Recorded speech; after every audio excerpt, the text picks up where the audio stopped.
I remember when as a kid, we put up loose hay. Yeah. And you had a big old thing that picked up the hay and brought it up and dropped it on the rack. And then the rack would get full, you keep stacking it up, you bring it over to the barn, you had big forks, pick it up, and the horse is on the other end, and you pull it up and then go in the barn, you pull the trip rope and down it goes. Well, then later, our neighbor got a square baler. He's the only one in the neighborhood that has a square baler. But then everybody would get together and he would come and bale, and then you'd have people running back and forth with the racks and then forking the bales instead of the loose hay. But it was all labor intensive. That was really the key factor to everything and the success of the big round baler. I mean, everything got to be so hard, and farms were growing and cattle were growing, and have to have a better way. He had a friend who wanted to give up his cattle, and just as you talked about, it was very labor intensive. And so for Gary, for a farmer to give up a love and a passion, because he was a farmer at heart, he thought, yeah, there had to be a better way. He didn't want to just go fix the square baler. He wanted to find something new. And so he wanted to have a product that the market didn't have yet. Designed the baler on the floor of the engineering department, he and Arnie Mathis.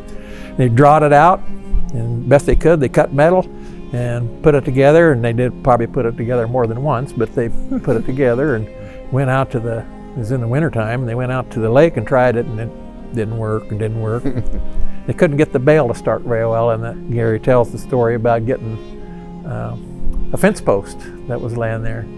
And he throws the fence post in there, and the bale took right off. So then he said he knew he had something. It's pretty impressive, to be quite honest. I think about some of the stuff we did in the ZR5, we probably took twice that long at least. Or like Al mentioned before, it's like you're building this on the shop floor, building parts, that takes a lot of time to have to make changes. So they had to be thinking 2 or 3, 10 steps ahead all the time compared to today. So it's pretty impressive, to be quite honest. So. Do you suppose there was any other invention of the major ones, the ones that totally drove a market to a different place, that was from concept to working unit in 45 days? That would be hard to imagine. I think he saw it in his head far before he drew it on the floor. And then to put it together and go out and test it and make it work. I love, though, that spirit of innovation lives on here now. So I look at things that we have going with our engineering department, things like Kent's Group and Forage Innovations. We have that freedom and that latitude to be given that freedom to try new things in a way that it's okay if we fail, because we want to try new and innovative things. And so to be able to have that freedom and see that kind of spirit of innovation live on, I think is just, I guess as an engineer, I feel super blessed to be able to be part of that and to see that continue to carry on 50 years after this first round baler is a neat thing to still be a part of. Gary said if you weren't failing 50% of the time, you weren't working hard enough, That was kind of his philosophy. And there were several projects that's gone by the wayside, but he was always thinking about new ways, new things to invent, and different way to do it too, Mm-hmm. You mentioned the one-man hay system. When the baler first come out, they started doing demonstrations, and they might get 50 people, and they'd come and they'd bale and it'd work, and they go down the road to do the next one, and then the same people would be at the next demonstration wanting to see if it still worked. The demonstration tour that they did really started the dealer organization as well, and we only took farmer dealers at that time, and they wanted to sell them. I said, well, this is what I want, and this is what I want to sell. And it just took off. I mean, it's just hard to believe how people signed on as dealers. They were coming from all over wanting to be dealers as well, And, I don't know we could ever had better support of a product that new and have a farmer who was mechanically inclined take a product like that and support it and grow it. Father and son would come to the show and came specifically to find the Vermeer booth.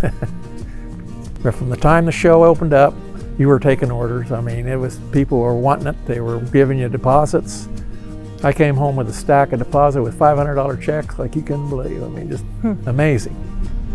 I can remember one of my dealers telling me that in the early 70s that he had made a sign, they would bale a field of hay and then they would leave hanging on the fence or on the gate on the way out that Vermeer was here.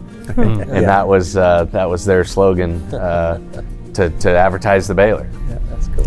I've always thought in the last couple of years how cool it would have been for Gary to have to have seen the ZR5 and to think that when they were drawing on the floor that someday there would be a 200 horsepower self-propelled, zero turn radius, very automated baler. I think at the end of the day, he was proud of his company. He was proud of the inventions that happened.